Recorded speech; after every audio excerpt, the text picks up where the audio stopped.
नमस्कार दोस्तों, स्वागत है आपका आपके अपने YouTube चैनल फार्मर्स लव पे। तो आज की जो अपनी क्लास है पादप पोषक तत्व जो प्लांट न्यूट्रिएंट्स हैं उनके बारे में। इससे पहले पादप पोषक तत्व की एक क्लास हो चुकी है, बेक क्लास। वैसे अगर प्रॉपर वे में बात करें इस क्लास की अपन तो जो क्रॉप फिजियोलॉजी की बीएससी फर्स्ट ईयर के लिए क्रॉप फिजियोलॉजी की क्लासेज स्टार्ट की थी, प्लेलिस्ट में जाना आपको मिल जाएगी। बीएससी की और भी क्लासेज हो रही है।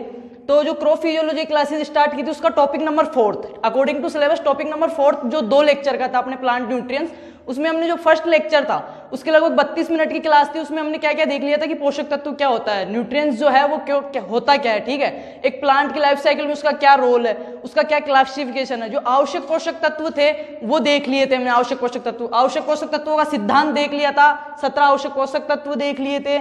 उसके बाद में जो उसका 4 या 5 टाइप से जो क्लासिफिकेशन था पूरा वो देख लिया था। और जो प्लांट किस एब्जॉर्प्शन करता है, किस फॉर्म में कर रहा है, ठीक है। प्लांट न्यूट्रिएंट्स जो पोषक तत्व है उनको एक पादप कौन सी अवस्था में ग्रहण कर रहा है, उनकी वो फॉर्म देख ली थी, एब्जॉर्प्शन फॉर्म वो हमने देख ली थी। तो आज की जो बच क्या रहा था अपना जो प्लांट न्यूट्रिएंट्स है उनकी जो अधिकता और कमी के जो सिम्टम्स है, लक्षण है, वो चीज बच रही थी। एक तो आज ही क्लास में डिस्कस करने वाले हैं कि पादप पोषक तत्वों का उसकी पादप की लाइफ साइकिल में, प्लांट की लाइफ साइकिल में क्या रोल है, कम ज्यादा होने से क्या सिम्टम्स वो दर्शाएगा, एक चीज। तो दूसरी चीज ये देखनी है आज एक जो सूचक पौधे होते हैं, इंडिकेटर प्लांट्स, उनके बारे में देखेंगे, ठीक है। एक पादप पोषक तत्व की कमी, अधिकता के और उसका मुख्य कार्य क्या है, वो चीजें। बाकी जो क्लास है प्रॉपर वे में बात करें तो मैंने बता दिया बीएससी फर्स्ट ईयर की क्रॉप फिजियोलॉजी का टॉपिक 4 का सेकंड लेक्चर आज। इससे पहले एक लेक्चर होगा, जिन्होंने नहीं देखा है वो देखे, बहुत ही अच्छा लेक्चर है और बहुत ही अच्छा स्टडी मैटर अवेलेबल करवाया गया है। बहुत ज्यादा मतलब महत्वपूर्ण था, इजी लैंग्वेज में करवाया गया है। प्रेजेंट में होता क्या है, अपने ये मैटर नहीं करता अपन कितना पढ़ रहे हैं, ठीक है। मैटर क्या करता है अपन क्या पढ़ रहे हैं। जो अपना स्टडी मैटर वो क्या है, ये वो गया पिछला जो टाइम था उसमें था वो हार्ड वर्क। प्रेजेंट में क्या है, हार्ड वर्क नहीं, जो स्मार्ट वर्क है ना वो इंपॉर्टेंस रखता है, ठीक है। तो मैटर ये नहीं करता कि कितना पढ़ रहे हो आप, मैटर करता है पढ़ क्या रहे हो, जो एग्जाम में आ रहा है वो चीज पढ़ रहे हो, फालतू चीज ज्यादा। तो जो आज का जो मैटर अवेलेबल करवाने जा रहा हूँ प्लांट न्यूट्रिएंट्स में, बहुत ही ज्यादा इंपॉर्टेंट है और हर क्लास के लिए, ठीक है। बीएससी फर्स्ट ईयर के तो है ही ये प्रॉपर वे में अकॉर्डिंग टू सिलेबस। बाकी जेट, आईसीआर, बीएचयू, जिसकी भी डब्ल्यू सुपरवाइजर, किसी की भी प्रिपरेशन कर रहे हो, ऑल एग्जाम्स की, ठीक है। किसी भी कॉम्पिटेटिव एग्जाम की या फिर बायोलॉजी के अंदर भी क्रॉप प्लांट फिजियोलॉजी में आपको मिल जाएंगे चैप्टर्स, ठीक है, प्लांट न्यूट्रिएंट्स वाला। तो बायो वाले, एग्रीकल्चर वाले सब के लिए JET, ICR, BHU, UG, PG, supervisor सब के लिए बहुत इंपॉर्टेंट क्लास है। इससे पहले क्लासिफिकेशन वाली नहीं देखी है तो मैं कमेंट बॉक्स में नीचे मेंशन कर दूंगा लिंक उसका, आप देखें। तो आज ही क्लास स्टार्ट करते हैं। क्या बात करने वाले क्लास में कि प्लांट न्यूट्रिशन क्लासिफिकेशन देख लिया था। आज जो पोषक तत्व है मेनली अपने पूरे, उनका मुख्य कार्य क्या होता है, ठीक है। जो मेन वर्क है एक प्लांट की वो क्या होता है प्लांट के लिए, और इनकी कमी से क्या लक्षण सिम्टम्स वो दर्शाएगा और अधिकता से क्या लक्षण दर्शाएगा। ये चीज हो सकता है वीडियो आज थोड़ा बड़ा हो क्लास, बट पूरा देखिएगा, बहुत अच्छा स्टडी मैटर अवेलेबल होएगा, बहुत इजी लैंग्वेज में। यहाँ क्या यहाँ क्लियर हो जाएगा आपका, ठीक है। और बहुत ही इंपॉर्टेंट चैप्टर है एग्रीकल्चर वालों के लिए, बायोलॉजी वालों दोनों के लिए, ठीक है।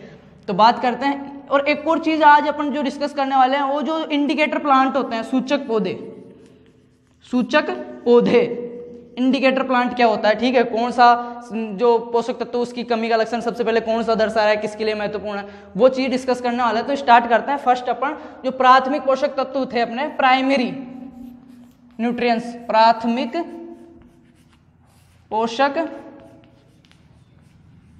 तत्व। प्राथमिक पोषक तत्वों में इनके जो मुख्य कार्य हैं, इनकी कमी, अधिकता के लक्षण है, वो चीजें डिस्कस करने के बाद सेकेंडरी न्यूट्रिएंट्स है उनके बारे में। तो प्राथमिक पोषक तत्व कौन कौन से हैं, NPK, ठीक है। इससे पहले मैंने वो क्लासिफिकेशन देख लिया था हमने, खनिज तत्व है, खनिज, ठीक है, पादप शुष्क भार के आधार पे, उपयोगिता के आधार पे, और कौन सी फॉर्म में एब्जॉर्प्शन कर रहा है। जिन्होंने नहीं देखा है बेक क्लास देखे, ठीक है, प्लांट न्यूट्रिएंट्स की, आपको चैनल के पेज पे मिल जाएगी, विजिट कीजिए आप एक बार, ठीक है। तो बात करते हैं प्राथमिक पोषक तत्व NPK। पहले नाइट्रोजन, फिर फास्फोरस, पोटेशियम, तीनों के बारे में देखते हैं अच्छा डीपली, बिल्कुल इजी लैंग्वेज में, जो पूछा जाता है, पूछा गया है और पूछा जाएगा, ठीक है। बात करते हैं नाइट्रोजन की। तो क्लास को पूरी देखिए, स्किप मत कीजिए आप, क्योंकि बहुत इंपॉर्टेंट होने वाली है आज की क्लास, ठीक है। तो बात करते हैं अपन नाइट्रोजन की। नाइट्रोजन का मुख्य कार्य क्या होता है। जो नाइट्रोजन है पोषक तत्व, मैंने बता दिया था किस फॉर्म में एब्जॉर्प्शन कर रहा है प्लांट इसको। इसका जो मुख्य कार्य होता है वो क्या होता है, वानस्पतिक वृद्धि, वानस्पतिक वृद्धि में सहायक होता है। जो नाइट्रोजन है अपना वो वानस्पतिक वृद्धि में सहायक होता है एक प्लांट के लिए। जो उसकी ग्रोथ है, ठीक है, बॉडी ग्रोथ है, उसकी जो शारीरिक वृद्धि है, वानस्पतिक वृद्धि है, हाइट वगैरह हो गई, ठीक है, उसके लिए वानस्पतिक वृद्धि के लिए मेन जो जिम्मेदार पोषक तत्व है वो नाइट्रोजन है। नाइट्रोजन का सबसे मुख्य कार्य क्या होता है? पादप की वानस्पतिक वृद्धि का होता है। और क्या होता है? पर्णरहित निर्माण में सहायक है, ठीक है, जो पर्णरहित का निर्माण होता है प्रकाश संश्लेषण के लिए आवश्यक होता है, उसके निर्माण में नाइट्रोजन आवश्यक है। प्रोटीन निर्माण में आवश्यक है, प्रोटीन निर्माण पर्णरहित निर्माण में आवश्यक है। और क्या है? कोशिकाओं का आकार बढ़ाने में। जब प्लांट की वृद्धि हो रही है तो कैसे होगी वृद्धि? दो प्रकार से होती है, कोशिकाओं के आकार में, ठीक है, कोशिकाओं का आकार बढ़ेगा तो प्लांट अपने आप बढ़ने लगेगा।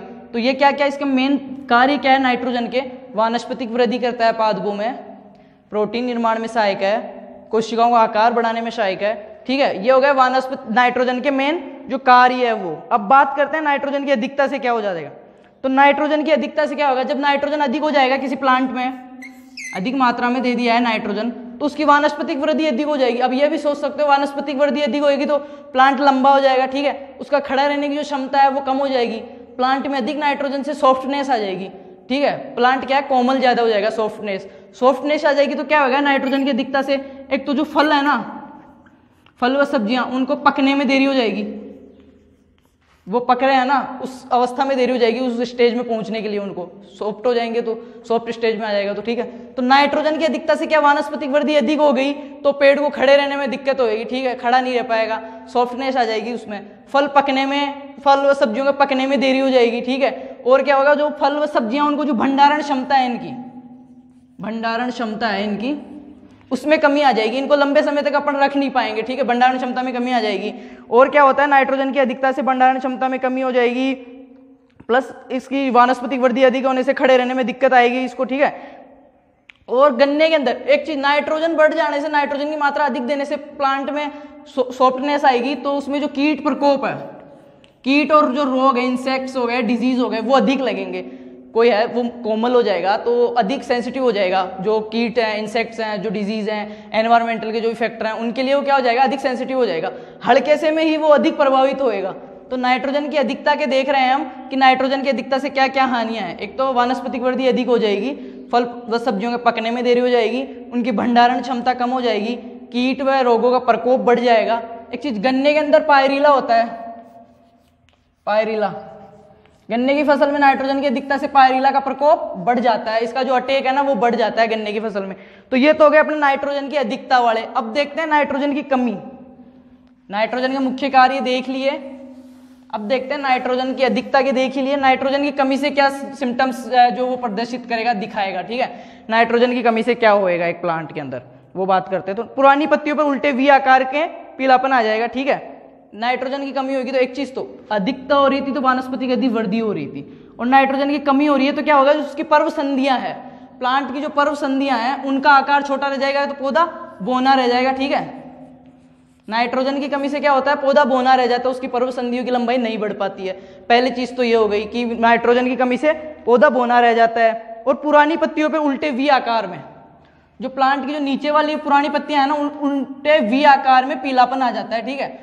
ये मोस्ट इसका जो कैरेक्टर है, सिम्टम है, वो है कि नाइट्रोजन की कमी से पौधा बोना रह जाता है तथा उसकी पत्तियों में उल्टे वी आकार में पीलापन आने लगता है, ठीक है। कपास में नाइट्रोजन की कच्ची अवस्था में, जो कपास की फसल है, कपास की फसल में अगर नाइट्रोजन की कमी हो जाती है तो कच्ची अवस्था में जो डोडे बनते हैं, फल बनते हैं, वो फटने लगते हैं, और इस अवस्था को क्या बोलते हैं? तिराक अवस्था, ठीक है, तिराक स्टेज, तिराक अवस्था। इसमें क्या होता है? कपास में नाइट्रोजन की कमी होने पर कच्ची अवस्था में जो डोडे बनते हैं वो फटने लगते हैं। तो ये मेनली जो नाइट्रोजन के थे। एक और चीज, जो भूखा रोग, स्टारवेशन, स्टारवेशन, जो भूखा रोग है वो नाइट्रोजन की कमी से होता है प्लांट्स में, ठीक है, भूखा रोग। तो ये नाइट्रोजन का जो मेन, जो सेकेंडरी और प्राइमरी जो न्यूट्रिएंट्स है उनका थोड़ा अपन डीपली डिस्कस करेंगे, ठीक है। बाकी जिनका जो पूछा जाता है वो चीजें डिस्कस करेंगे। तो नाइट्रोजन का इतना मेरे हिसाब से काफी हो रहेगा आपके लिए, ठीक है, हर एग्जाम के लिए, लेवल के लिए सारा जो मैटर है, अच्छा मैटर अवेलेबल हो रहा है। तो नाइट्रोजन का जो मेन कार्य था वो देख लिया हमने, ठीक है, कमी के लक्षण देख लिए, अधिकता के लक्षण देख लिए। बात करते हैं एन के बाद में पी की, ठीक है, फॉस्फोरस की। नाइट्रोजन का हो गया कंप्लीट। बात करते हैं फॉस्फोरस के बारे में कि फॉस्फोरस की कमी के लक्षण क्या हैं, एक फॉस्फोरस का क्या रोल है प्लांट की लाइफ साइकिल में, ठीक है। बात करते हैं फॉस्फोरस। तो फॉस्फोरस सेकंड नंबर का है प्राथमिक पोषक तत्वों में। फास्फोरस, H2PO4 के रूप में इसको प्लांट एब्जॉर्वेशन करते हैं, ठीक है, इस फॉर्म में। फास्फोरस का जो मुख्य कार्य है, मेन जो इसका वर्क है, मुख्य कार्य, वो क्या है, जड़ विकास में। जो रूट डेवलपमेंट है ना, वो फास्फोरस के लिए है। और वानस्पतिक वृद्धि, नाइट्रोजन, जड़ों का विकास, फास्फोरस, ठीक है। फास्फोरस का मुख्य कार्य क्या होता है, जड़ का विकास करना, और वो फास्फोलिपिड्स, प्लांट के अंदर फास्फोलिपिड्स का निर्माण करने में, ठीक है, उनका संश्लेषण करने में सहायक होता है फास्फोरस। बाकी इसका जो मेन जो कार्य है वो जड़ का विकास, याद रखना है कि जड़ से संबंधित कुछ आ रहा है तो फास्फोरस, ठीक है। जो रूट हेयर्स हैं, रूट है, उसका डेवलपमेंट हो रहा है, ठीक है, वो चीजें फास्फोरस के कारण होती है। तो फास्फोरस का मुख्य कार्य देख लिया कि जड़ का विकास करता है फास्फोरस, ठीक है। अब देखते हैं फास्फोरस की कमी के और अधिकता के लक्षण, ठीक है। और एक और चीज, पहले इसके और कार्य देख लेते हैं। एटीपी व एडीपी का संश्लेषण करने में सहायक होता है। जो फास्फोरस है वो एटीपी व एडीपी, ये एटीपी एडीपी ये क्या चीज होती है, जो बायोलॉजी क्लासेस स्टार्ट करेंगे, प्रकाश संश्लेषण वगैरह, वहां पे बहुत अच्छे से देख लेंगे। अभी अपने को मेन पढ़ क्या रहे हैं, फास्फोरस का कार्य, ठीक है। तो एडीपी व एडीपी का संश्लेषण करता है, मतलब प्लांट्स के अंदर जो एनर्जी, ऊर्जा का है ना, निर्माण करने में सहायक है। तो इसको प्लांट्स में है ना ऊर्जा के मुद्रा भी कहते हैं, पादपों की ऊर्जा मुद्रा, ऊर्जा मुद्रा या एनर्जी करेंसी, ठीक है।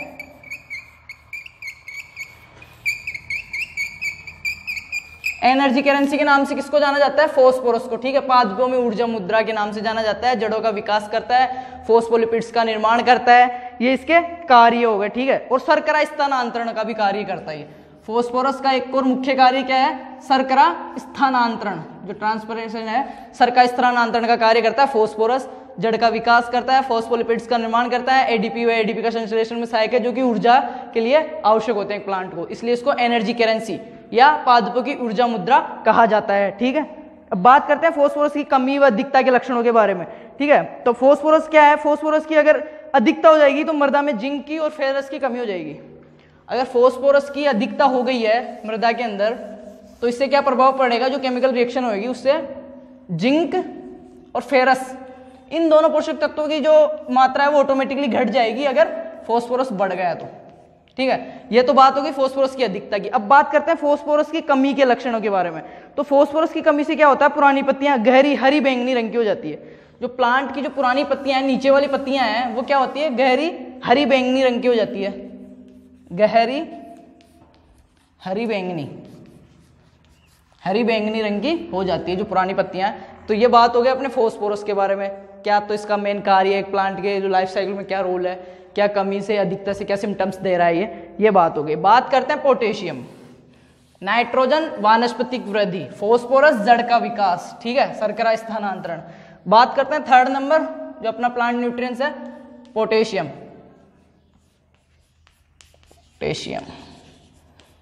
बात करते हैं पोटेशियम की जो मेन जो काम है, इसका मुख्य कार्य है वो क्या है, पोटेशियम। तो पोटेशियम का जो मुख्य कार्य है वो है, जो प्लांट के जो स्टोमेटा होते हैं, रंध्र होते हैं पत्ती के ऊपर व नीचे की सतह पर पाए जाते हैं, जो रंध्र जो एनवायरमेंटल से या फिर और भी एब्जॉर्वेशन के लिए, ठीक है, प्रकाश संश्लेषण के लिए इत्यादि के लिए आवश्यक होते हैं, या जो विनिमय के लिए, ठीक है। तो ये पोटेशियम का मुख्य कार्य क्या है, जो प्लांट स्टोमेटा है, पादप रंध्र है, इनको खुलने व बंद होने का नियंत्रित करता है, कंट्रोल करता है, ठीक है, मैनेजमेंट करता है।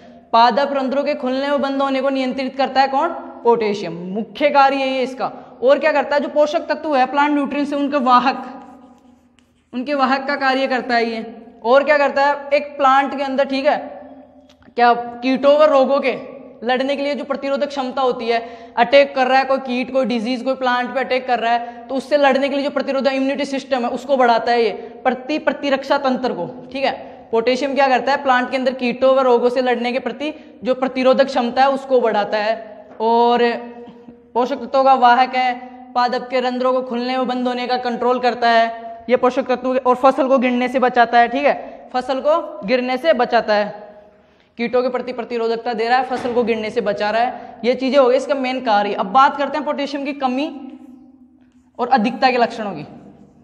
मेन कार्यों की बात हो गई है, कमी और अधिकता के लक्षणों की बात करते हैं। तो पोटेशियम की कमी से क्या होता है, आलू, चुकंदर व गन्ने को, एक चीज बताऊं पोटेशियम के बारे में, एक मेन चीज नोट करना आप, इसको क्या आरामदेहक पोषक तत्व भी बोलते हैं, ठीक है, आरामदेहक या लग्जरी कंपाउंड्स बोलते हैं इसको, ठीक है। लग्जरी क्यों बोलते हैं, जो आलू, ठीक है, अपने आलू हो गया, चुकंदर हो गया, वह गन्ना हो गया, आलू, चुकंदर और गन्ना ये ऐसे प्लांट है जिनको पोटेशियम की बहुत ज्यादा मात्रा में आवश्यकता होती है, ठीक है, बहुत ज्यादा भारी मात्रा में आवश्यकता होती है, और अपन दे रहे हैं और जितनी मात्रा में आवश्यकता उससे अधिक पोटेशियम भी दे दिया है ना, तो इसकी अधिकता से ये कोई हानिकारक प्रभाव नहीं दर्शाएगा, ठीक है, जो अपने को हानि हो ऐसा सिम्टम्स नहीं दिखाएगा ये। तो अगर अधिक भी हो गया ना तो उसकी आरामदेह खपत कर लेगा ये, ठीक है, उसका खपत कर लेगा, तो उसको क्या बोलते हैं, लग्जरी कंपाउंड, आरामदेह खपत। गन्ने में, आलू में, चुकंदर में, इनमें पोटेशियम की आरामदेह खपत होती है, इसे लग्जरी कंपाउंड्स कहते हैं, ठीक है। ये हो गए पोटेशियम के बारे में बात। अब देख लेते हैं कमी और अधिकता के लक्षण, पोटेशियम की कमी से और अधिकता से क्या होता है, ठीक है। तो पोटेशियम एक चीज, जो फसल का है, पादप है, उसका जो प्रोडक्शन मिल रहा है, उसकी जो गुणवत्ता है, क्वालिटी है, वो किस पे निर्भर करती है, पोटेशियम पे। अगर पोटेशियम की उसमें सही मात्रा रही है, संतुलित मात्रा रही है, तो जो अपने को प्रोडक्शन मिल रहा है ना, अच्छी क्वालिटी, गुणवत्ता वाला मिलेगा। ये हो गए पोटेशियम के कार्य। पोटेशियम की कमी की बात करें अगर, तो पोटेशियम की कमी से क्या होता है कि हिडन अंगर रोग, छिपी हुई भूख हो जाती है, ठीक है। पौधे की जो पुरानी पत्तियां हैं, नीचे वाली पत्तियां हैं प्लांट की, पुरानी पत्तियां, वो क्या है, उनके किनारे झुलस जाते हैं। ये प्लांट की जो नीचे वाली पत्तियां हैं, उनके जो किनारे हैं ना, वो झुलस जाते हैं। किसकी कमी से झुलस जाते हैं, पोटेशियम की कमी से झुलस जाते हैं। अधिकता का तो मैंने बता ही दिया, आरामदेह खपत होती है, इतना कोई खास प्रभाव नहीं पड़ता। तो हमने जो NPK 3 के बारे में अच्छे से डिस्कस कर लिया। अगर इनमें से क्वेश्चन पुटअप होता है, इससे बाहर आई होप अभी तक तो गया नहीं और जाएगा भी नहीं, ठीक है। बात करते हैं सेकेंडरी जो न्यूट्रिएंट्स है अपने, उनकी, सेकेंडरी न्यूट्रिएंट्स की। द्वितीयक पोषक तत्व,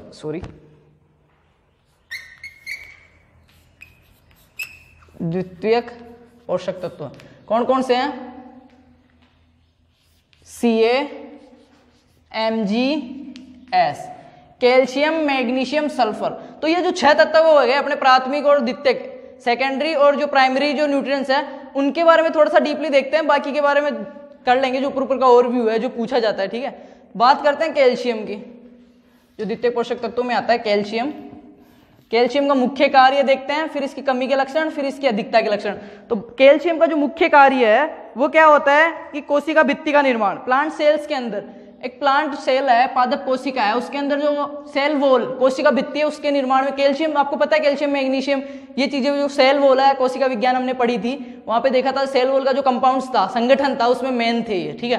तो कोशिका भित्ति का निर्माण, पादप कोशिका भित्ति का निर्माण करता है कौन, कैल्शियम, ठीक है। तो पहला कार्य क्या होगा मेन, कि जो प्लांट सेल में सेल वॉल है, उसके निर्माण करने में सहायक होता है कैल्शियम, ठीक है। इसके बारे में देखें आगे और, तो एक चीज मैंने बताया था, जो प्लांट के अंदर पौधों में गतिशीलता क्रम देखा था, उसमें कैल्शियम और बोरॉन, 2 ऐसे पोषक तत्व जो पौधों में अगतिशील थे, और इनकी कमी के लक्षण पौधा टॉप डोमिनेंस, शीर्षस्थ कलिका के ऊपर दर्शा रहा था, शीर्षस्थ कलिका के ऊपर दर्शा रहा था। तो ये एक और चीज, जो कैल्शियम है ना, वो पौधे की शीर्षस्थ कलिकाओं के विकास में सहायक होता है, जो ऊपर बढ़ने में, ऊपर की जो कलिका है, अग्रिम कलिका, उसके विकास में सहायक होता है कैल्शियम। तो कैल्शियम के 2 मेन वर्ग बता दिए मैंने, क्या क्या।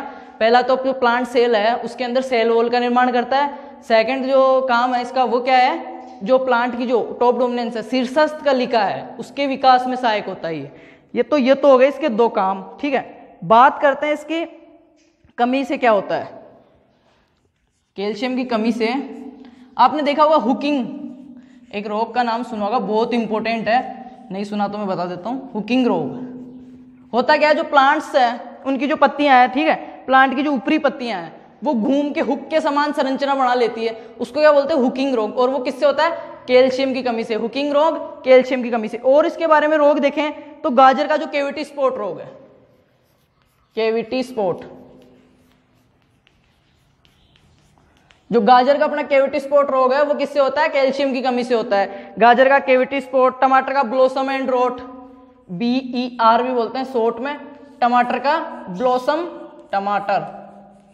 टमाटर का ब्लॉसम एंड रोट रोग कैल्शियम की कमी से होता है। गाजर का कैविटी स्पॉट कैल्शियम की कमी से होता है। हुकिंग रोग कैल्शियम की कमी से होता है। मूंगफली में पॉपिंग, यह भी कैल्शियम की कमी से होता है। तो ये तो बात हो गई कैल्शियम की। बात करते हैं CaMg, मैग्नीशियम की, ठीक है। मैग्नीशियम के बारे में बात करते हैं अपन। NPK Ca की बात हो गई है, Mg की बात कर रहे हैं अपन, ठीक है। मैग्नीशियम, गर्मी बहुत पड़, मैग्नीशियम अब देखेंगे मैग्नीशियम का मेन वर्क क्या है, इसकी कमी व अधिकता से क्या एक प्लांट की लाइफ साइकिल में क्या हो रहा है, ठीक है, क्या सिम्टम्स देयर सारा है। बात करें मैग्नीशियम, तो मैग्नीशियम का मुख्य कार्य क्या होता है, क्लोरोफिल निर्माण में सहायक है। प्रकाश संश्लेषण के लिए क्लोरोफिल की आवश्यकता होती है, और आपने एक बायो में भी बहुत बार प्रश्न पुटअप होता है क्लोरोफिल कि क्लोरोफिल को जला देंगे अगर तो लास्ट में अपने पास क्या अवयव बचेगा, क्या कंपाउंड्स बचेगा, तो उसमें क्या है, मैग्नीशियम आंसर आता है। बहुत बार नीट प्री पीजी मेडिकल जो है जेट में बहुत बार पुटअप हुआ क्वेश्चन है कि मैग्नीशियम किसका अवयव है, या क्लोरोफिल का मेन अवयव क्या है, मैग्नीशियम। और क्लोरोफिल क्या में आवश्यक होता है, प्रकाश संश्लेषण के लिए, ठीक है। तो क्लोरोफिल का मेन अवयव है मैग्नीशियम, इसका निर्माण करने में। तो इसका पहला कार्य तो क्या हो गया मैग्नीशियम का, क्लोरोफिल निर्माण में सहायक होता है, ठीक है। दूसरा क्या हो गया, राइबोसोम, जो कोशिका की फैक्ट्री बोलते हैं जिसे राइबोसोम, प्रोटीन फैक्ट्री। राइबोसोम के निर्माण में भी मैग्नीशियम का एक अहम रोल होता है, ठीक है, योगदान होता है। तो दो कार्य मैंने बता दिए मैग्नीशियम के मेन, क्लोरोफिल निर्माण में सहायक है, राइबोसोम के निर्माण में सहायक है। बात करते हैं थर्ड, तो अब बात करते हैं मैग्नीशियम की कमी से क्या होता है। तो मैग्नीशियम की कमी से जो पुरानी पत्तियां हैं प्लांट की, पुरानी पत्तियों में क्या होता है, हरिमहीनता आ जाती है। हरिमहीनता शब्द से पता चल रहा है, हरिमहीनता, हरिमहीनता, हरापन उसका छिन गया है, हीन हो गया है, ठीक है, मतलब पीलापन आने लगता है, हरापन कम हो जाता है, हरिमहीनता हो जाती है। मैग्नीशियम की कमी से प्लांट में हरिमहीनता हो जाती है पुरानी पत्तियों में, जिसको बोलते हैं क्लोरोसिस। हरिमहीनता क्या बोलते हैं, क्लोरोसिस। हरिमहीनता को क्लोरोसिस भी मिल सकता है आपको लिखा हुआ इंग्लिश में कि क्या होता है, तो क्लोरोसिस हो जाता है, ठीक है। मैग्नीशियम की मेन जो बता ही दिया मैंने कि राइबोसोम निर्माण में, क्लोरोफिल निर्माण में सहायक है, प्लस क्या होता है मैग्नीशियम की कमी से क्या होता है, पादपों के अंदर हरिमहीनता हो जाती है, जो पुरानी पत्तियां उनमें हरिमहीनता आ जाती है। इसके अलावा अगर देखें तो जो मैग्नीशियम से तंबाकू की जो फसल है उसमें मैग्नीशियम की कमी से जो सैंड डाउन रोग हो जाता है, कौन सा, सैंड डाउन रोग, सैंड डाउन। और अगर पशुओं में, जो एनिमल हस्बेंड्री क्लासेज स्टार्ट की थी, मेरे को याद हो गया, बता देता हूं कि पशुओं में अगर बात करें तो मैग्नीशियम की कमी से ग्रास टिटेनी रोग हो जाता है, सुना होगा आपने,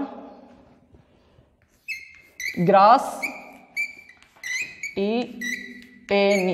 टिटेनी रोग हो जाता है पशुओं में मैग्नीशियम की कमी से। तो बात हो गई अपनी मैग्नीशियम की। अब बात करते हैं सल्फर की, NPK CaMg, 5 की बात हो गई। 6 नंबर जो सेकेंडरी प्राइमरी न्यूट्रिएंट्स में अपना थर्ड है सॉरी लास्ट, सल्फर बहुत ही इंपॉर्टेंट है। सल्फर की बात करते हैं अपन, ठीक है, सल्फर का क्या रोल है। तो सल्फर का मेन कार्य मैं आपको बता दूं, जितनी भी तिलहनी फसलें हैं ना उनमें जो तेल निर्माण होता है, तिलहनी फसलों में तेल का निर्माण सल्फर से होता है, ठीक है, तेल निर्माण में। और जैसे वो हो गया प्याज हो गया, लहसुन हो गया, ठीक है, प्याज, लहसुन, और जो गोभी वर्गीय ब्रेसिका कुल या जो गोभी वर्गीय कुल की फैमिली की जो क्रॉप्स हैं उनमें प्याज लहसुन में जो सुगंध जो आती है, तीखापन है, सुगंध है, जो स्वाद है, ठीक है, एक एल्कोलॉइड पाया जाता है, स्वाद है, वो सल्फर के कारण होता है, ठीक है। सल्फर की कमी हो जाएगी तो उनके स्वाद में, गंध में, इनमें कमी आ जाएगी। और तिलहनी फसलों में अगर सल्फर की कमी हो गई, जो सबसे ज्यादा आवश्यक होता है सल्फर तिलहनी फसलों को, उनमें अगर सल्फर की कमी हो गई तो उनमें तेल की मात्रा कम हो जाएगी, उनकी क्वालिटी कम हो जाएगी। प्याज लहसुन में जो इनकी सुगंध है, इनकी गंध है, जो तीखापन है, जो स्वाद है, उसमें कमी आ जाएगी। तो सल्फर के मेन कार्य क्या है, तेल निर्माण में जो सिस्टीन सिस्टाइन मीथ्योनिन एमिनो अम्ल है उनके निर्माण में सहायक है सल्फर, प्लस प्याज लहसुन इत्यादि में गंध व स्वाद के लिए जिम्मेदार है। और इसकी कमी से क्या होता है, ये सल्फर एक ऐसा पोषक तत्व है सल्फर जो कमी में क्या है, नाइट्रोजन के समान लक्षण दर्शाता है, नाइट्रोजन के समान लक्षण दर्शाता है कमी के अंदर, ठीक है। अब बात करते हैं सल्फर के आगे की, तो ब्रेसिका कुल गोभी वर्गीय प्याज लहसुन स्वाद गंध के लिए जिम्मेदार होता है। और येलोइंग ऑफ टी, जो चाय का पीलापन रोग है, वो सल्फर की कमी से होता है, ठीक है। चाय का पीलापन रोग, चाय में पीलापन आ जाता है, मोस्ट रोग है चाय का पीला, येलोइंग ऑफ टी। चाय का नाम क्या है पता होगा आपको, बोटनिकल नेम पता होना चाहिए, चाय का एग्रीकल्चर प्रोडक्ट। चाय का एग्रीकल्चर बोटनिकल नेम क्या है, चाय का पता है क्या किसी को, चाय का बोटनिकल नेम, तो चाय का कैमेलिया साइनेंसिस, ठीक है। चाय का क्या नाम है, कैमेलिया साइनेंसिस, ये बॉटनिकल नेम, फैमिली और क्रोमोसोम नंबर, ये चीज़ें याद रखा करो। ये क्या है, छोटे छोटे क्वेश्चंस होते हैं, बट आ जाते हैं ना तो इनमें कन्फ्यूजन, ऑप्शन देख के आते हुए भी गलत हो जाते हैं। तो इनको अपने तरीके से, सबका अलग अलग मेथड होता है, जो आपको अच्छा लगे उस मेथड से याद रखा करो, ठीक है। एक एग्रीकल्चर स्टूडेंट के लिए आवश्यक है ये चीज़ें। कोई कभी पूछ ही ले गलती से कि चल उसका बॉटनिकल नेम बता दे, आपको नहीं आता है तो आप वो जज कर देता है आपको, ठीक है, कि आपको इसका बॉटनिकल नेम नहीं आता, आपने एग्रीकल्चर स्ट्रीम ले रखी है, तो वो चीज़ है, जज होने से बच सकते हो आप। तो चाय का नाम क्या है, कैमेलिया साइनेंसिस, और चाय का येलोइंग ऑफ टी, जो पीलापन रोग है वो इसकी कमी से हो जाता है, सल्फर की कमी से, ठीक है। और बात करें अगर तेल की मात्रा व स्वाद में गिरावट आ जाती है, ठीक है। आवश्यकता का क्रम, सल्फर की आवश्यकता का क्रम देखते हैं, सबसे ज्यादा किनको आवश्यक होएगा। तो सल्फर है ना, सर्वाधिक ज्यादा मात्रा में आवश्यक होता है तिलहनी फसलों को, क्योंकि तेल निर्माण, इसके बाद में दलहनी फसलों को, क्योंकि इनमें जो मीथियोनिन, सिस्टीन, एमिनो अम्ल का निर्माण करता है। इसके बाद में धान्य फसलों को। ये हो गया सल्फरता की आवश्यकता का क्रम। तो ये हमने लगभग प्लांट न्यूट्रिएंट्स में प्राथमिक और द्वितीयक जो पोषक तत्व है एनपीके, सीएमजीएस के बारे में बहुत अच्छे से डिस्कस किया है, ठीक है। वो मैटर आपको ना बहुत निश्चिंत रहिए, आप फुल ऑथेंटिक मैटर है और अच्छा मैटर अवेलेबल करवाया। अब बात करते हैं तृतीयक जो सूक्ष्म पोषक तत्व, उनकी देख लेते हैं जल्दी से, क्लास ज्यादा लंबी हो जाएगी फिर। तो बात करते हैं zinc, 7 number Zn, zinc. Zinc का मुख्य कार्य क्या होता है, ट्रिप्टोफैन का संश्लेषण करता है ऑक्सीजन के हार्मोन के रूप में, ठीक है। ट्रिप्टोफैन का, जो ट्रिप्टोफैन एमिनो अम्ल है उसका संश्लेषण करता है जिंक। इसका मेन कार्य क्या है, ट्रिप्टोफैन जो है उसका संश्लेषण करता है, और क्या है, ऑक्सीकरण या हार्मोन के रूप में आवश्यक है। कमी क्या होती है, नई व पुरानी पत्तियों पर जंग के समान धब्बे। जिंक की कमी से नई व पुरानी पत्तियां, मैंने बताया था जिंक बीज की पत्तियों में दिखाता है, मतलब नई पत्तियां और पुरानी पत्तियां बीज की पत्तियों पे। तो जिंक की कमी से क्या होता है, नई व पुरानी पत्तियों पे जंग के समान रस्टी जो स्पॉट बन जाते हैं, वो जिंक की कमी से होता है। और मेन चीज जो एग्रीकल्चर में हर बच्चे को आती होगी, धान का खेरा रोग, ठीक है, पेडी ओरेजा सेटाइवा, धान का खेरा रोग। धान का खेरा रोग वो किसकी कमी से होता है, जिंक की कमी से होता है। इसकी खोज किसने की थी, डॉक्टर वाई.एल. लेने ने पंतनगर में की थी। धान के खेरा रोग की खोज वाई.एल. लेने, ये चीज भी याद रखना, आईसीआर में क्वेश्चन आया था, वाई.एल. लेने, पुटअप हुआ क्वेश्चन है। पंतनगर में वाई.एल. लेने ने धान के खेरा रोग की खोज की थी, जो जिंक की कमी से होता है, ठीक है। बहुत इंपॉर्टेंट चीज है, सबको आता है। आगे बात करते हैं जिंक की। तो जो भी आपने देखा होगा मक्का के अंदर श्वेत कलिका, व्हाइट बर्ड ऑफ मेज, ठीक है, व्हाइट बर्ड ऑफ मेज। जिंक का मेन देख लिया, ट्रिप्टोफैन संश्लेषण करता है, धान का खेरा रोग देख लिया, और व्हाइट श्वेत कलिका रोग, मक्का का श्वेत कलिका, मक्का का श्वेत कलिका रोग जो व्हाइट बर्ड ऑफ मेज है उसके लिए जिम्मेदार है। और एक को लिटिल लीफ, जो छोटी पत्ती रोग होता है, मुख्यतः जो नींबू वर्गीय की शिकायत रहती है, छोटी पत्ती, बामन पत्ती, लघु पर्ण या लिटिल लीफ रोग होता है, जो नींबू वर्गीय में मेनली होता है, वो जिंक की कमी से होता है हमेशा। ये चीज याद रखना आप कि छोटी पत्ती, बामन, नींबू वर्गीय का मुख्य रोग है, ठीक है। तो ये जिंक के 3-4 रोग डिस्कस कर लिए। इसके बाद में 8 नंबर जो अपना न्यूट्रिएंट्स है उसके बारे में डिस्कस करते हैं अपन। जिंक का हो गया। 8वां कौन सा है जिंक के बाद में, फेरस, Fe, लोहा जिसे बोलते हैं अपन, ferrous iron, sorry Fe, ferrous या आयरन। फेरस का मुख्य कार्य क्या होता है, फेरस का मुख्य कार्य है ऑक्सीकरण एंजाइम पेरोक्सीडेज, वह साइटोक्रोम बी व 6 के निर्माण में सहायक है। जो साइटोक्रोम बी व 6 है, जो प्रकाश संश्लेषण में आवश्यक, उसके निर्माण में सहायक होता है फेरस या आयरन जिसको बोलते हैं, ये इसमें सहायक होता है। प्रकाश संश्लेषण में क्या करता है, जो मेटाबॉलिक जो मैकेनिज्म है, उपापचयी क्रियाएं हैं, उनका नियमन कौन करता है, फेरस। प्रकाश संश्लेषण के अंदर उपापचयी क्रियाओं का नियमन फेरस करता है, ठीक है। ये तो हो गया इसका मेन कार्य। बात करते हैं फेरस की कमी से क्या होता है। फेरस की कमी से इंटरवेजाइनल क्लोरोसिस, बहुत इंपॉर्टेंट चीज है, स्टार लगा लेना, इंटरवेजाइनल क्लोरोसिस, अंतः सिरा हरिमहीनता बोलते हैं इसको हिंदी में, अंतः सिरा हरिमहीनता। पत्ती अंदर से पीलापन आने लगता है, पत्ती के अंदर से, जो पत्ती के अंदर वो सिराएं होती है, अंतःशिरा हरिमहीनता, उसमें पीलापन आने लगता है, हरिमहीनता इसकी कम होने लगती है। क्या है, इंटरवेजाइनल क्लोरोसिस, नई पत्तियों में अंतःशिरा हरिमहीनता दिखाई देती है। और धान के अंदर, ये तो फेरस की कम अधिकता से क्या होगा, जो धान अपना ओराइजा सेटाइवा, पेडी उसके अंदर ब्रोंजिंग रोग होता है, आपने सुना होगा धान के अंदर ब्रोंजिंग रोग। तो ये जो धान का ब्रोंजिंग है वो किससे होता है? फेरस की अधिकता से होता है। और धान का खैरा रोग किससे होता है? जेडन की कमी से होता है। वाई एन लेने ने खोज की थी पंतनगर में। ये हो गया अपना फेरस का भी डिस्कस कंप्लीट। नेक्स्ट देखते हैं,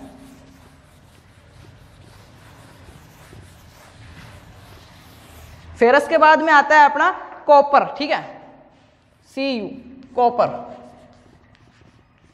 तांबा जिसको बोलते हैं कॉपर। तो कॉपर का मुख्य कार्य क्या है? ये इलेक्ट्रॉन वाहक का कार्य करता है। इलेक्ट्रॉन ट्रांसफर सिस्टम है, प्रकाश संश्लेषण में, बायोलॉजी में अच्छे से पढ़ेंगे। इलेक्ट्रॉन वाहक का कार्य क्या करता है? कॉपर करता है। श्वसन क्रियाओं का नियमन करता है। जितनी भी जो श्वसन क्रियाएं हैं, रेस्पिरेशन जो मैकेनिज्म है, क्रियाएं हैं, उनका जो नियमन करता है, कंट्रोल करता है, वो कौन करता है? कॉपर करता है। और प्रकाश संश्लेषण की जो प्लांट की जो भी मैकेनिज्म है, क्रियाएं हैं, उनमें जो इलेक्ट्रॉन का वाहक का कार्य करता है वह भी कॉपर करता है। कॉपर की कमी अधिकता के लक्षण देखें तो कॉपर की कमी से क्या होता है? जो नींबू वर्गीय में डाइबेक, डाइबेक सुना होगा, पश्च अंगमारी रोग, उल्टा झुलसा रोग, डाइबेक, मेनली नींबू वर्गीय की प्रॉब्लम है ये डाइबेक, ठीक है। तो जो नींबू वर्गीय में डाइबेक रोग होता है वो कॉपर की कमी से होता है। पश्च अंगमारी रोग भी बोलते हैं इसको। नींबू वर्गीय का डाइबेक कॉपर की कमी से होता है। बात करते हैं नेक्स्ट, मैग्नीज, Mn, मैग्नीज। इसके बाद में जैसे ही अपने प्लांट न्यूट्रिएंट्स कंप्लीट होते हैं, ये 2 क्लास हो जाएगी। इससे पहले जो फर्स्ट क्लास थी लगभग 32 मिनट की क्लास है, और ये क्लास, इन दोनों क्लास के बाद में प्लांट न्यूट्रिएंट्स जो पोषक तत्व वाला चैप्टर है ना, आपका किसी भी एग्जाम के लिए प्रिपरेशन कर रहे हो 100% कंप्लीट हो जाएगा, ठीक है। इन 2 क्लास को देख लीजिएगा, आपका इसमें से क्वेश्चन गलत नहीं होगा, 101% यही रहेगा मेरा कोशिश। बात करते हैं मैग्नीज की। मैग्नीज का मुख्य कार्य क्या है? हिल अभिक्रिया का संचालन करता है। जो प्रकाश संश्लेषण की हिल अभिक्रिया है, हिल अभिक्रिया है, उसका संचालन कौन करता है? मैग्नीज करता है, ठीक है। हिल अभिक्रिया का संचालन करता है। और नाइट्रोजन स्वांगीकरण है, जो नाइट्रोजन, चौक खराब है, नाइट्रोजन स्वांगीकरण, नाइट्रोजन स्वांगीकरण में हेल्प करता है। प्लस क्या करता है? हिल अभिक्रिया का संचालन करता है। ये तो हो गया मैग्नीज के कार्य। मैग्नीज की कमी से मटर में मार्स रोग और गन्ने में पहला ब्लाइट। मैग्नीज की कमी हो गई तो मटर में, जो मटर है पायसम सेटा है ना, उसमें क्या होता है? मटर में क्या होता है? मार्स रोग, मटर का मार्स रोग और गन्ने का पहला ब्लाइट, अगेती झुलसा है पहला ब्लाइट जिसको बोलते हैं, पहला ब्लाइट रोग। गन्ने में मैग्नीज की कमी से गन्ने में पहला ब्लाइट, मटर में मार्स रोग, 2 रोग हो जाते हैं। नेक्स्ट आता है अपना बोरोन, बहुत इंपॉर्टेंट चीज है बोरोन। बोरोन के मुख्य कार्य, बोरोन की कमी व अधिकता के लक्षण, ठीक है। एक प्लांट की लाइफ साइकिल में क्या रोल है बोरोन का? तो मैंने बताया था कैल्शियम और बोरोन प्लांट के अंदर अगतिशील होते हैं। इनका शीर्षस्थ कलिका पे, तो शीर्षस्थ कलिका पे क्या होगा? ऊपर ऊपर क्या होता है? पराग कणों का निर्माण होता है। तो बोरोन का जो मेन कार्य है वो क्या है? ये पराग कणों का, पराग कणों का विकास करता है, उनका डेवलपमेंट करता है, उनके निर्माण में सहायक है पराग कणों के, जो कि एक नया प्लांट तैयार होने के लिए बहुत ज्यादा आवश्यक है, ठीक है। पराग कणों का निर्माण करता है। जो जनन अंग है उनके अंदर ये आवश्यक होता है बोरोन, पराग कणों के निर्माण में। जनन क्रियाओं का नियमन करता है, कार्बोहाइड्रेट्स का स्थानांतरण करता है। एक चीज, शर्करा का स्थानांतरण याद है, मैंने भी बताया था बैक क्लास में, जस्ट अभी फॉस्फोरस करता है, ठीक है। और कार्बोहाइड्रेट्स का कार्बोहाइड्रेट्स जो है उसका स्थानांतरण कौन करता है? बोरोन। ये चीज आप नोटिस कर लेना कि शर्करा का स्थानांतरण फॉस्फोरस करेगा, कार्बोहाइड्रेट्स का स्थानांतरण बोरोन करेगा, ठीक है। बात करते हैं बोरोन के जो कार्य की होगी, बोरोन की कमी व अधिकता के लक्षण होगी। तो बोरोन आंतरिक गलन, जो हैट रूट रोग है, हैट रूट रोग है, वो बोरोन की कमी से होता है, ठीक है। आंतरिक गलन आम में हो गया, बोरोन से क्या होता है? नींबू वर्गीय इत्यादि में जो फलों का फटना होता है, अनार में फल फट रहे हैं, फल अगर फट रहे हैं ना, फ्रूट क्रैकिंग, बोरोन की कमी से होगा डेफिनेटली, ठीक है। कुछ नहीं आ रहा हो तो बोरोन करके आना, आपका सही हो जाएगा। फलों का फटना बोरोन की कमी से, ठीक है। चुकंदर का हैट रोट रोग, आंतरिक गलन रोग, अंदर से गल जाते हैं, वो बोरोन की कमी से होता है। चुकंदर का हैट रोग, आंतरिक गलन रोग, बोरोन की कमी से। फूल गोभी में जो खोखला तना या ब्राउनिंग, सुना होगा फूल गोभी में ब्राउनिंग रोग, यह भी बोरोन की कमी से होता है। फूल गोभी का ब्राउनिंग रोग बोरोन की कमी से होता है। मूंगफली में होलो स्टेम, फल फटना। अंगूर में हैन एंड चिकन रोग, क्या? अंगूर में हैन एंड चिकन जो रोग होता है, HEN, हैन एंड चिकन रोग अंगूर का, वो बोरोन की कमी से होता है। फूल गोभी का ब्राउनी तना, खोखला तना जो रोग है, वो बोरोन की कमी से होता है। तो ये हो गया बोरोन की बात। अब बात करते हैं मोलिब्डेनम, सूक्ष्म पोषक तत्वों में आता है। इसे अल्ट्रा माइक्रो न्यूट्रिएंट, अति सूक्ष्म पोषक तत्व के नाम से किसको जाना जाता है? MO, molybdenum. बात करते हैं मोलिब्डेनम की। अति सूक्ष्म पोषक तत्व के नाम से भी जाना जाता है मोलिब्डेनम को। और मोलिब्डेनम की कमी से क्या होता है? मोलिब्डेनम का मुख्य कार्य क्या है? नाइट्रोजन जो स्थिरीकरण है, नाइट्रोजन स्थिरीकरण में, अरे यार, नाइट्रोजन स्थिरीकरण में मेन इसका जो है भूमिका होती है। और MO था वो नाइट्रोजन स्वांगीकरण में था, सॉरी MN, मैग्नीज। मैग्नीज का मुख्य कार्य नाइट्रोजन स्वांगीकरण में, मोलिब्डेनम का नाइट्रोजन स्थिरीकरण में। ये चीज याद रखना, कंफ्यूजन नहीं होना है बिल्कुल भी। नाइट्रोजन स्थिरीकरण में सहायता है फूल गोभी में व्हीप टेल, ठीक है। अति सूक्ष्म पोषक तत्व अल्ट्रा माइक्रो न्यूट्रिएंट है, एमओ को बोलते हैं अल्ट्रा माइक्रो न्यूट्रिएंट, अति सूक्ष्म पोषक तत्व। और फूल गोभी में जो व्हीप टेल रोग होता है वो एमओ की इसी से होता है, मोलिब्डेनम से होता है, ठीक है। फूल गोभी में मोलिब्डेनम की कमी से, फूल गोभी में मोलिब्डेनम की कमी से व्हीप टेल रोग हो जाता है, ठीक है। और क्या होता है? अनियमित धब्बे पड़ जाते हैं, पत्तियों के ऊपर अनियमित धब्बे पड़ जाते हैं मोलिब्डेनम की कमी से। नेक्स्ट बात करते हैं नेक्स्ट न्यूट्रिएंट्स की। कौन सा रह गया अपना? क्लोरीन और निकल। क्लोरीन, तो क्लोरीन का मुख्य कार्य है पौधों में रसाकर्षण दाब, जो खींचने का सिद्धांत है, रसाकर्षण दाब है, ससंजन दाब है, वाटर एब्जॉर्प्शन कर रही है, जड़ खींच रही है, वो जो दाब लगता है क्लोरीन उसके लिए जिम्मेदार होता है, ठीक है, क्लोरीन। और क्लोरीन की कमी से अधिकता से क्या होता है? प्रकाश संश्लेषण की प्रक्रिया में भी जा रही है। बात करते हैं निकल की, Ni, निकिल। निकिल का मेन जो कार्य है वो क्या होता है कि निकल नाइट्रोजन उपापचयन, बीजों की जीवन क्षमता बढ़ाता है। जो सीड है अपना, उसकी विजिबिलिटी है, जो लाइफ साइकिल है, सीड का जो जीवन है, जीवन क्षमता है, उसको बढ़ाता है निकल, और प्रकाश संश्लेषण में सहायता करता है, ठीक है। तो ये तो हो गया प्लांट न्यूट्रिएंट्स के बारे में कंप्लीट अपना डिस्कस। अब बात करते हैं इसी के साथ एक चैप्टर ऐसा है, इसी से संबंधित है, तो इसी के साथ कंप्लीट करके प्लांट न्यूट्रिशन का चैप्टर क्लोज करते हैं, ठीक है। वो क्या है? सूचक पौधे। सूचक पौधे किसे बोलते हैं, या इंडिकेटर प्लांट्स। सूचक पौधे या इंडिकेटर प्लांट क्या होते हैं पहले ये समझ लेते हैं, फिर ये देखेंगे कि कौन सा पादप किसका सूचक पौधा है, ठीक है, कौन से न्यूट्रिएंट्स के लिए। तो बात करते हैं प्लांट न्यूट्रिएंट्स की, सॉरी इंडिकेटर प्लांट्स की। वे पौधे जो किसी विशेष पोषक तत्व की कमी को, वे पौधे या वे प्लांट्स जो किसी स्पेशल न्यूट्रिशन की जो कमी हो रही है उसको उस मुख्य फसल से पहले दर्शाते हैं। समझो ऐसे, मुख्य फसल लगा रखी है खेत में, बीच में लगा रखा है एक सूरजमुखी का पौधा, ये क्या है? Indicator plant. ये कैसे वर्क करेगा वो समझो। फसल में बोरोन की कमी हो रही है, इसको फसल दर्शाएगी ना, उसके 2 दिन पहले सूरजमुखी का पौधा आपको दिखा देगा कि बोरोन की कमी हो रही है फसल में। तो ये मतलब अधिक सेंसिटिव होते हैं, हाइपर सेंसिटिव होते हैं, मतलब कमी होने से पहले दर्शाते हैं, मुख्य फसल से पहले कमी दर्शा देते हैं। ऐसे समझिए आप कि वे प्लांट जो किसी विशेष पोषक तत्व की कमी को, लक्षण को मुख्य फसल से पहले दर्शाते हैं, अपने को उससे पता चल जाता है, फसल में नुकसान होने से बचा सकते हैं उस पोषक तत्व की पूर्ति करके। तो अब ये देख लेते हैं कौन सा किसका है। तो जो नाइट्रोजन है वो किसका सूचक पौधा है? फूल गोभी और पत्ता गोभी, ठीक है। नाइट्रोजन, फूल गोभी और पत्ता गोभी, ठीक है। नेक्स्ट बात करें फोस्फोरस, सरसों और तोरिया। जो सरसों और तोरिया है ना, वो फोस्फोरस की कमी को सबसे पहले दर्शाती है, नाइट्रोजन की सबसे कमी पहले दर्शाता है फूल गोभी और पत्ता गोभी, ठीक है। बात करते हैं पोटेशियम, तो पोटेशियम की कमी को सर्वप्रथम कौन दर्शाता है? आलू, सोलेनम ट्यूबरोसम। आलू सबसे पहले पोटेशियम की कमी को दर्शाता है। बात करते हैं सोडियम, सोडियम की कमी को सबसे पहले कौन दर्शाता है? चकुंदर, बेटा वगैरह चकुंदर, ठीक है। उसके बाद में बात करते हैं बोरोन। बोरोन किसकी कमी को सबसे पहले दर्शाता है? बोरोन की कमी को सबसे पहले सूरजमुखी। सूरजमुखी एक ऐसा पौधा है जो बोरोन की कमी को सबसे पहले इंडिकेट करता है। उसके बाद में देखते हैं कॉपर, नींबू वर्गीय। जो कॉपर की कमी है उसको सबसे पहले नींबू वर्गीय फसल दर्शाती है, और जो जिंक की कमी है उसको जई, धान, जो जई और धान है वो जिंक की कमी को सबसे पहले दर्शाते हैं। बात करते हैं सिलिकन, तो सिलिकन की कमी को कौन दर्शाता है? सबसे पहले धान दर्शाता है, धान। और मोलिब्डेनम को चंवला, लोबिया, फेरस को फूल गोभी। मोलिब्डेनम को दर्शाते हैं चंवला और लोबिया, और एफी को दर्शाता है फूल गोभी, ठीक है।